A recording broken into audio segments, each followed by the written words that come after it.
Digital. Es un movimiento artístico, cultural y filosófico del siglo XX. Se puede decir que es un movimiento de etapa transicional de valores y de visión de vida. Del conocimiento es un cambio de transición cultural, artístico y de pensamiento.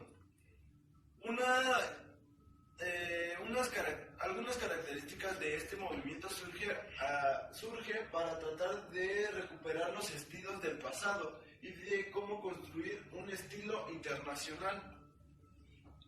Una de sus características es la eliminación de funciones del edificio. Simplemente es un edificio estético y de estructura gigante. Se basa en el uso de materiales nuevos e innovadores, que como esta tendencia se basa mucho en las nuevas tecnologías. Hace uso a elementos de sustentabilidad, así como Hitchen y el constructivismo. Algunos de sus principales autores son Peter Eisenman, que Peter nació en Estados Unidos en 1932, es un arquitecto licenciado en la Universidad de Cornell en 1955 y es un doctor en filosofía de la Universidad de Cambridge. Su concepto, lo que utilizaba en los estilos de su arquitectura, se basaba mucho en las formas o en los temas como la ausencia, la presencia, el interior, el exterior y los espacios intermedios. Una de sus principales obras fue el Centro Wigner Park de las Artes. Es un centro para artes Wigner, primer edificio público diseñado por Peter Heinz. Es un laboratorio internacional multidisciplinario. Otro de los principales autores es Frank Kehling. Nació en Toronto, Canadá, en 1929. En 1977 se trasladó con su familia a Los Ángeles. Obtuvo el título de arquitectura en la Universidad del Sur de California en 1954. Su concepto los conceptos que él utilizaba eran conocidos mundialmente por el estilo único que explota las líneas clásicas de la arquitectura para transformarlas en una expresión dramática. Una de sus principales exposiciones o obras arquitectónicas es el Museo Guggenheim. Es un museo de arte contemporáneo. La característica más llamativa de esta obra es sus increíbles curvas que tiene. Al mostrar esta imagen pueden captar los diferentes estilos y formas que ha tomado la estructura de este museo.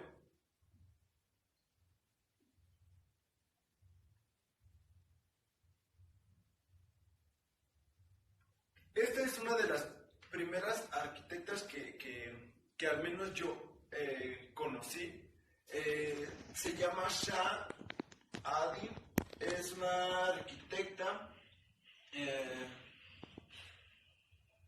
que pasó la mayor parte de su vida en Londres, donde estudió arquitectura y pues se tituló ahí. Se graduó en materias de la Universidad Americana de Beirut antes del estudio de la arquitectura y ganó 3 premios, que fue el premio Pritzker, el premio Miss Van der Rohe y el premio Imperial.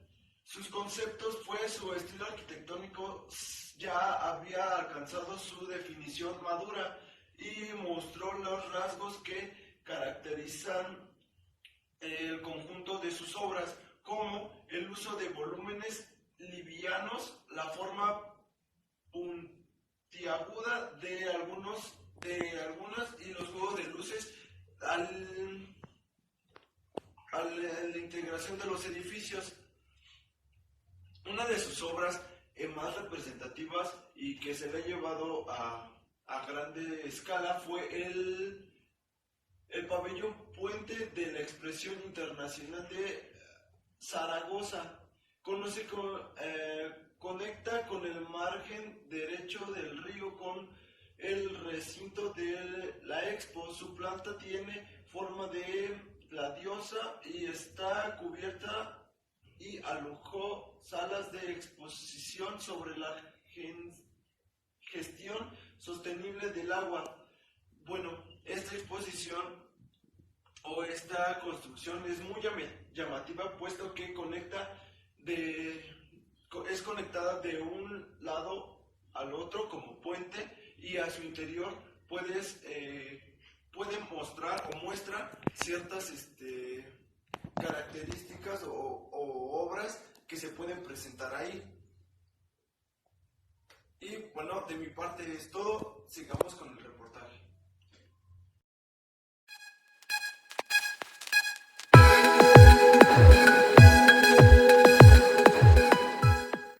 Muy buenos días, aquí a Blanco Profundo. Llegó al equipo 4P de Suspenso información sobre distintos tipos de arquitectura. ¿Qué tal, Jessica? Me encuentro muy bien, gracias. Pero lejos de eso, les traigo dos temas sumamente muy importantes para el campo de la arquitectura, que es el postestructuralismo, sus principios y sus exponentes, al igual que la teoría del caos y del rizoma. Así que hay que darle. Bien, el postestructuralismo, como ya sabemos, nace en Francia a finales de los años 60, básicamente en cuestión al estructuralismo, que trata de enjuiciarlo en cuestión a las ciencias humanas, que son la antropología, la historia, la crítica literaria, la filosofía y el psicoanálisis. Por otro lado, el postestructuralismo define a la arquitectura como una arquitectura, valga la redundancia, muy agresiva en cuestión a sus diseños completamente muy asimétricos, con volúmenes aladeados, disociados y yuxtapuestos. ¿Qué es esto? Que son elementos, por ejemplo, un cubo y un triángulo, que se tocan pero no interfieren entre sí o se cruzan. Cabe mencionar que también el postestructuralismo contradice a lo que es la arquitectura moderna, ya que, como podremos recordar, manejaba una arquitectura completamente ortogonal, sin ornamentación, y eran diseños básicamente muy simples y puros. Bien, aquí tenemos los principios del postestructuralismo, que básicamente es el concepto de yo, la percepción personal, capacidad multifacética, descentralización del autor y por último la teoría deconstructiva. Bien, el concepto de yo hace referencia a nosotros. En cuestión, conforme vamos adquiriendo conocimientos a lo largo de la vida, nosotros vamos contradiciendo todas nuestras decisiones en cuestión a lo que vayamos a realizar. La percepción personal básicamente es aquella forma donde, por ejemplo, si nos preguntan que nos imaginemos una esfera o una figura circular, a la mente nos va a llegar una pelota, una fruta redonda como una manzana, una uva, una toronja, y es básicamente encontrar un concepto distinto o varios conceptos que se asemejen a lo que estamos observando o nos preguntan que imaginemos, ya que esos conocimientos los traemos de la experiencia. La capacidad multifacética es lo que les acababa de comentar, que un signo o un símbolo tienen que tener diferentes tipos de conceptualización.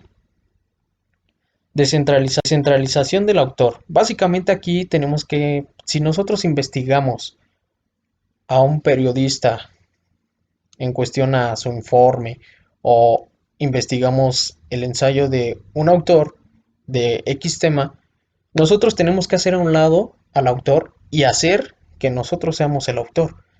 Tratar de entender y sacar una opinión personal acerca del producto o de la información que estamos analizando, para así tener una perspectiva completamente diferente. Y por último, la teoría desconstructiva básicamente se concentra en un concepto binario que hace referencia a dos conceptos opuestos. Como pueden ver, tenemos una imagen donde nos muestra básicamente que nos representa estructuras de casa, habitación o edificios.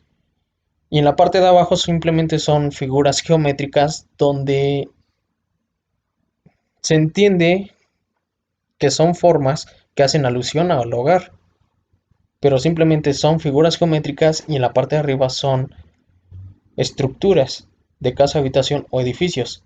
Esta obra fue titulada La Deconstrucción, que fue elaborada por Andrew Holder. Tenemos aquí a los exponentes del postestructuralismo, que es Jacques Derrida, Malcolm Falcon, los más destacados, y de ahí se desbordan otros tres, que es Jean Bartre, Judith Poultre y Roland Barthes. Bien, llegamos a un tema completamente muy interesante, enredadizo y complejo de entender. La teoría del caos. Básicamente es una ciencia exacta que se apoya de la física y de las matemáticas y trata sobre el comportamiento e impredecibles en cuanto a sistemas dinámicos, que explicaremos más adelante. Ahí tenemos una clara imagen de lo que es un diagrama de la trayectoria del sistema de Lorentz propuesto por él, que se realizó mediante un péndulo y forma una figura completamente muy extraña, pero que más adelante encontraremos una similitud con un insecto.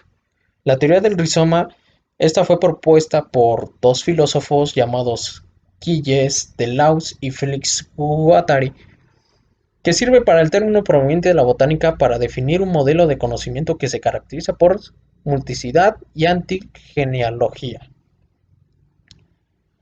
Aquí tenemos las características de ambas teorías. En cuanto a la teoría del caos, podremos observar que estudia básicamente lo que es todo lo complicado, lo impredecible, lo que no es lineal, todo lo complejo, por así decirlo. Y aquí como ya había mencionado, encontramos lo que es otra vez el diagrama de Lorentz y al lado una mariposa, que básicamente es muy conocido el tema del efecto mariposa. Si pueden ver, hay una gran semejanza en la forma. En cuanto a la teoría del rizoma, se dice que la construcción de conocimiento no surge a partir de una serie de principios básicos. Se puede decir que el rizoma carece de centro, carece de un origen y básicamente es un elemento que no tiene ni principio ni fin, siempre permanece en medio de. Aquí tenemos los sistemas de las dos teorías. Por un lado, la teoría del caos maneja tres tipos de sistemas, que los llama dinámicos, que es el sistema estable, sistema inestable y sistema caótico. ¿Qué es caótico? El desorden. Por otro lado, tenemos a lo que es la teoría del rizoma, que maneja 6 principios: principios de conexión y de heterogeneidad, principio de multiplicidad, principio de ruptura y significante, y principio de cartografía y de calcomanía.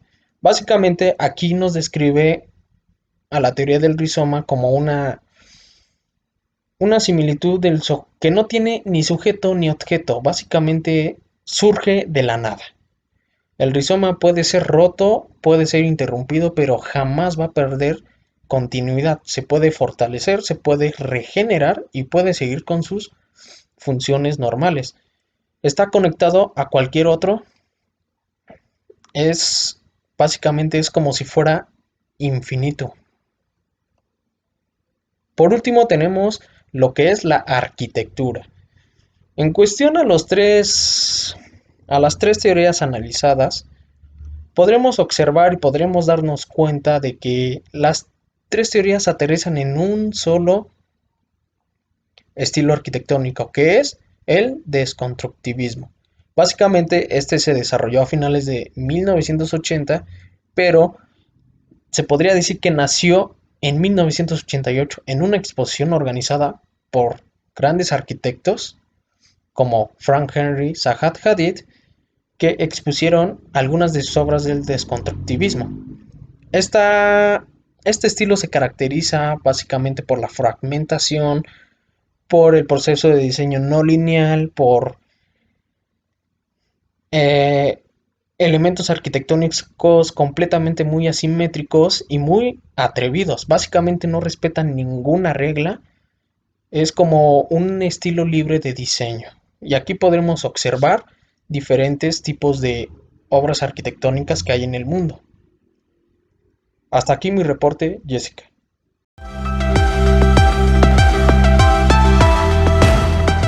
De la deconstrucción, la capacidad del lenguaje. Hemos preparado un reportaje para ello, a cargo de la corresponsal Jessica Ángeles. Adelante. Podría decir que deconstrucción significa algo que se ha observado de manera distinta a lo que habitualmente estamos acostumbrados. Una de las características de la deconstrucción son la fragmentación, el diseño no lineal, el interés de la manipulación de las estructuras, la apariencia de la geometría no euclidiana. Un claro ejemplo sería la silla para montar. Todo empieza por el filósofo Jacques Derribas. Él empieza con esta idea de la deconstrucción, de crear algo nuevo, dejando atrás el modernismo, pero teniendo lo que es el caos, pero de manera ordenada. Un caos ordenado. De ahí partimos a lo que es la función del lenguaje.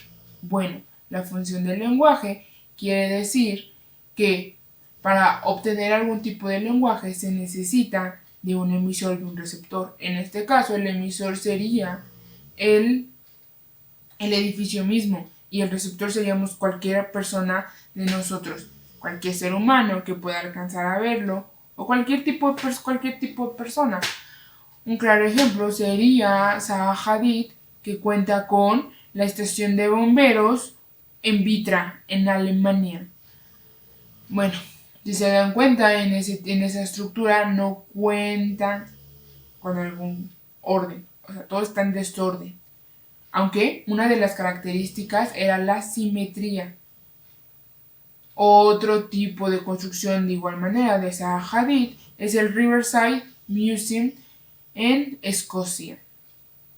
Otra de sus obras representativas es el Evelyn Grace Academy, ubicado en Londres, en Reino Unido.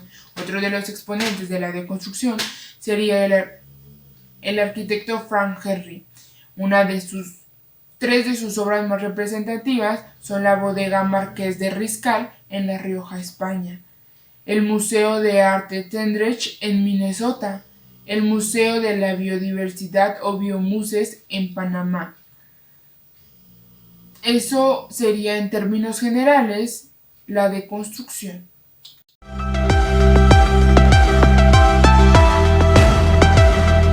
En este diseño se promueve el agrado biológico, es decir, que cumpla con el mínimo de requisitos para satisfacer sus necesidades básicas. Cuando se diseña se debe definir claramente la calidad y el tipo de espacio que se pretende manejar, considerando la función, la forma, la escala, la circulación, la relación interior y exterior, sus acciones sobre los individuos, las actividades que ejecutarán los usuarios, los materiales a emplear, el estilo, el mobiliario, entre otras características. La función se refiere al rol de los espacios dentro de la estructura del sistema. La forma del espacio, esta dependerá de las características topológicas del lugar. Relación de espacio interior y exterior se percibe con los espacios cerrados, cuando las coberturas no construyen relación perspectiva con el exterior y el espacio abierto.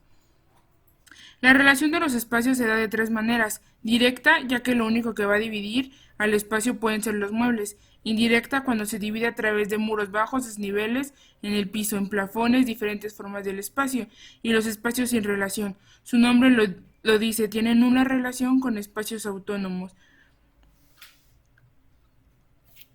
Regresando a temas generales, tenemos a nuestros reporteros ubicados en diferentes tipos del mundo.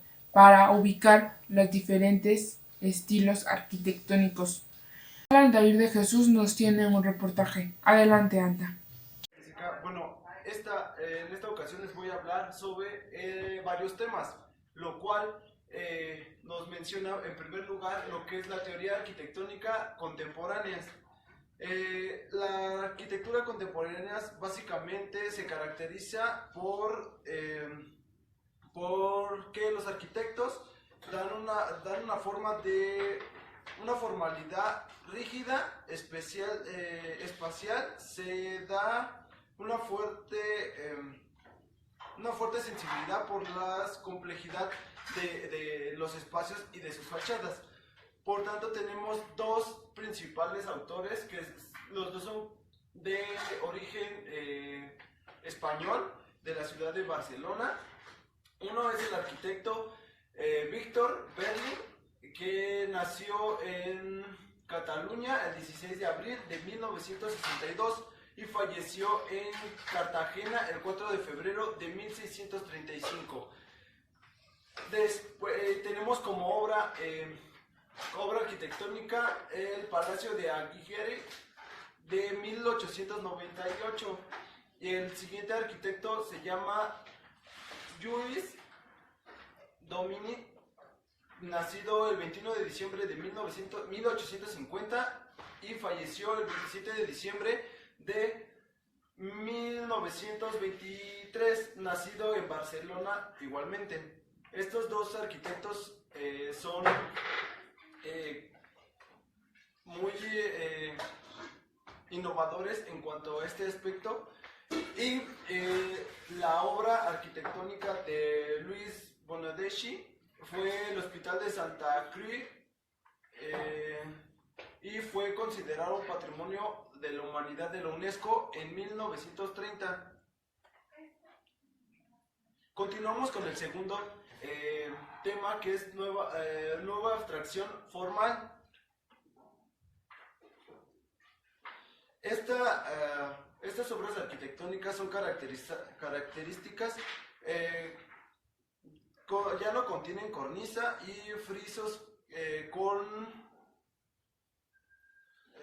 crecas, grinaldas o enflorados, palmas y laureles.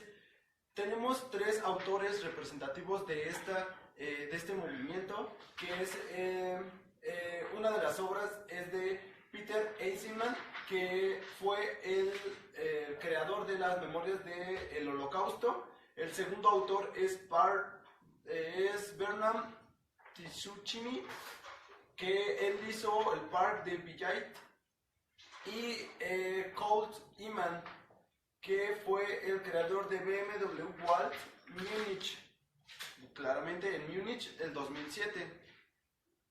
Continuamos con nuestro tercer tema, que es desconstructivismo. El desconstructivismo se basa, por mencionar algunas de sus características, que controla o que es el caos controlado, tiene bases filosóficas en el movimiento literario, edificios impredecibles, la perspectiva multifocal, rechaza la ornamentación, eliminación de puntos focales, y rechaza el posmodernismo, por mencionar algunas características.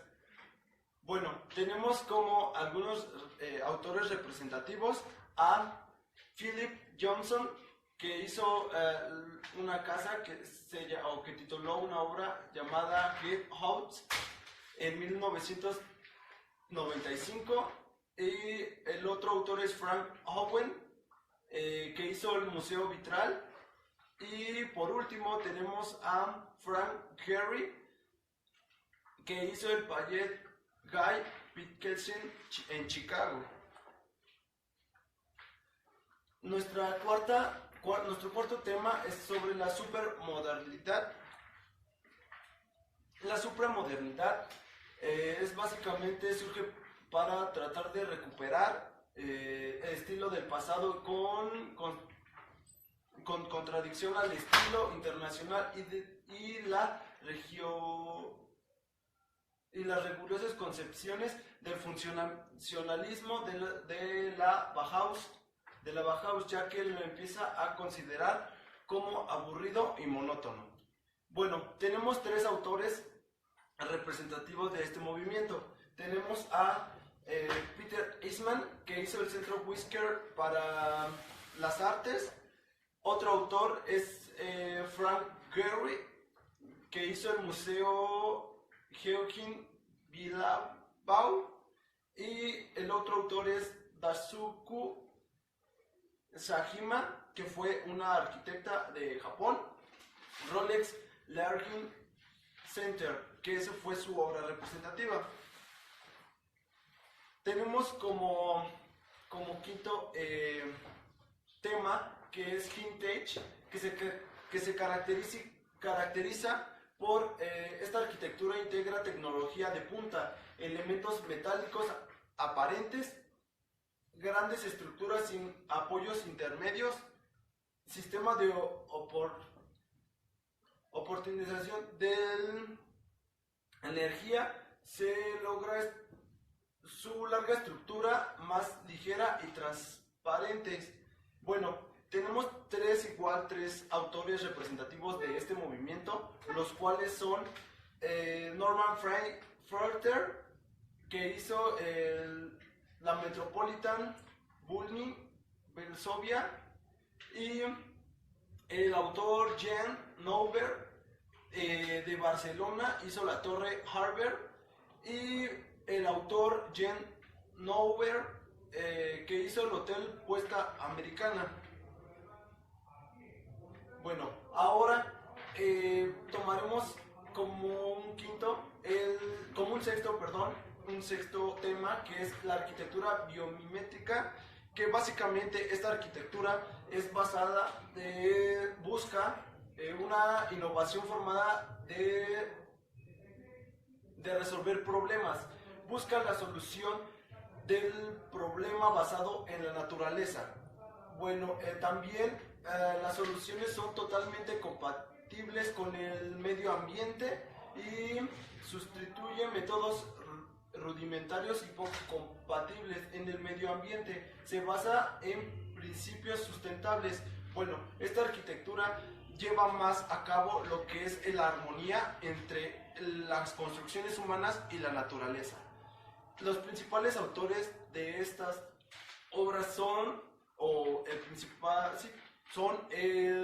es Nicholas Greenshaw, que hizo el Project Hen, o en inglés Hen Project, y el otro autor es Norman Forster, que hizo el edificio Cracking. Por último tenemos el tema del análisis de la vanguardia de las vanguardias, tendencias y estilos. Este análisis básicamente se basa en los distintos movimientos que tuvieron al transcurso del tiempo. La mayoría de estos movimientos, o por mencionar algunos movimientos como vanguardias y sus tipos de técnicas y estilos que tenían, fue el modernismo, que básicamente fue un ejemplo fue Gaudí, que hizo la casa Botay. El otro fue el funcionalismo, que fue reconocido mundialmente por el arquitecto Le Corbusier, y el neoclasicismo, que fue hecho, o fue un gran exponente, el arquitecto River Welt. Cada uno de estos estilos o vanguardias mencionadas tienen un estilo distinto. Algunos pueden llegar hasta lo inimaginable, y otro puede estar basado en lo más simple y lo más elegante. Bueno, hasta aquí mi reporte, Jessica. Regresamos contigo. Gracias.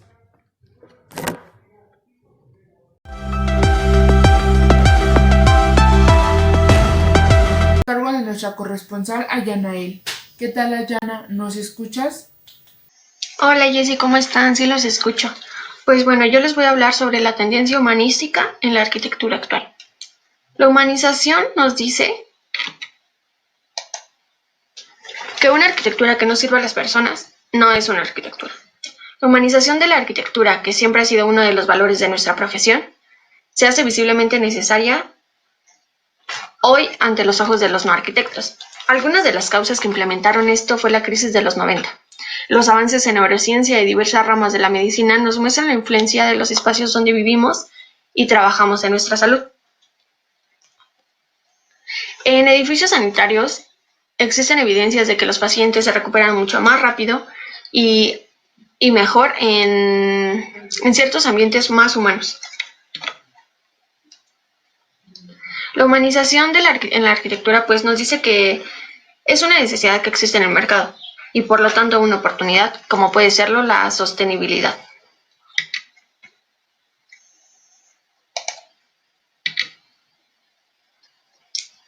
Debe de haber relación entre la arquitectura y la psicología, porque pues esto hará que como cliente se sienta mucho más cómodo en donde está habitando.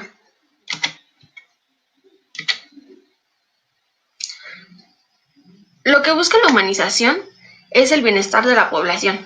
Esto quiere decir pues que toda la gente se sienta más cómoda en un lugar que sea más funcional para ellos.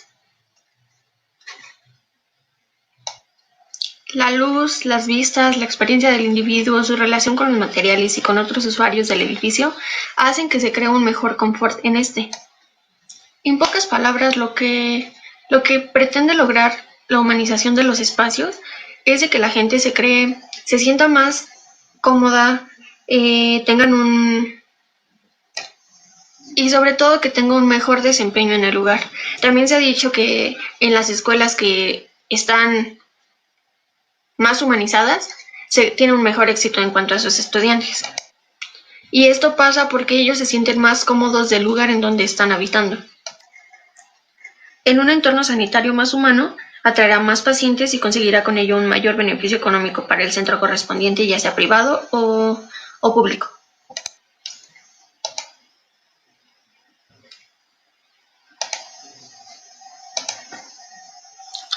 Ahora les voy a hablar sobre la sustentabilidad y sostenibilidad de la arquitectura y el urbanismo.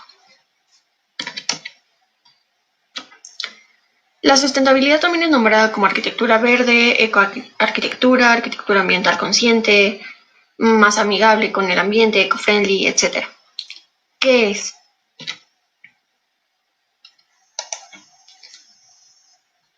La sostenibilidad es promover un crecimiento económico que genere riqueza equitativa en todos sin dañar al medio ambiente. Desde que surgió el concepto de construcción ecológica en los años 60 y 70, la arquitectura sostenible se ha convertido en una de las tendencias arquitectónicas de más rápido crecimiento en el mundo ecológico hoy en día. La arquitectura sostenible es diseño, territorio, resistencia a materiales locales, mantenimiento, durabilidad, hábitos, mejor coste energético, entre otros. ¿Pero qué es esto?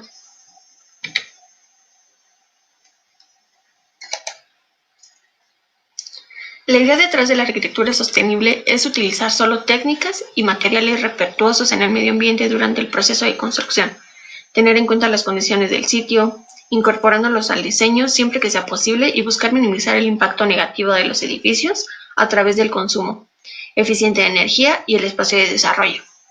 También significa utilizar materiales que minimicen la huella ambiental de la estructura, ya sea debido a procesos de fabricación que requieren mucha energía o largas distancias de transporte. Los arquitectos y constructores sostenibles también deben considerar emplear sistemas en el diseño que aprovechen los desechos y los reutilicen de manera más eficiente posible. Aquí algunos ejemplos podemos ver en la construcción de la casa que es amigable en cuanto a su ecosistema. Y aquí podemos ver que estamos utilizando diferentes materiales que pueden ser reutilizados.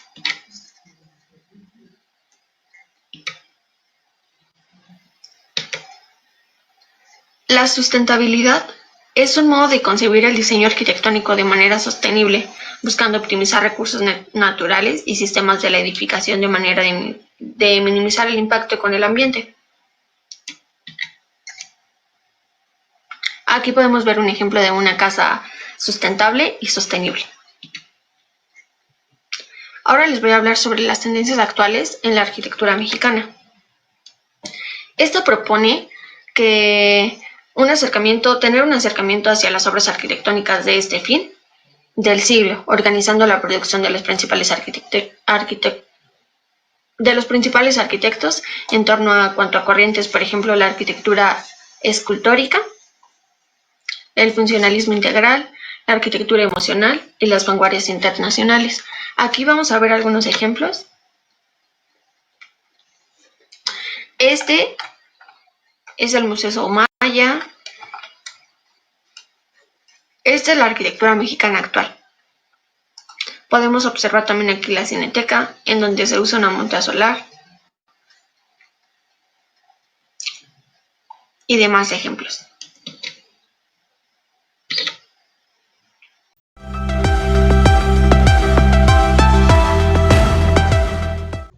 Bien, ya para finalizar, llegamos a la conclusión de que la arquitectura de la supramodernidad es muy compleja en cuestión a sus diseños arquitectónicos que proponen estos arquitectos. Claros ejemplos son Frank Henry y Zaha Hadid, que manejan y son completamente pioneros del estilo del desconstructivismo. Nos quedamos con la conclusión de que esta etapa de la arquitectura es sumamente innovadora, pero a la vez muy compleja de entender. Y nos llevamos la frase de que la supramodernidad es como la libertad de diseñar en cuestión a lo que tú quieras. Básicamente, tratar de construir un elemento arquitectónico bastante grande como una obra de arte, casi desapareciendo la funcionalidad del proyecto. Y los dejamos con esta imagen. El caos es el orden que todavía no comprendemos. Muchas gracias por acompañarnos. Yo los espero el siguiente lunes aquí en Blanco Profundo a la misma hora.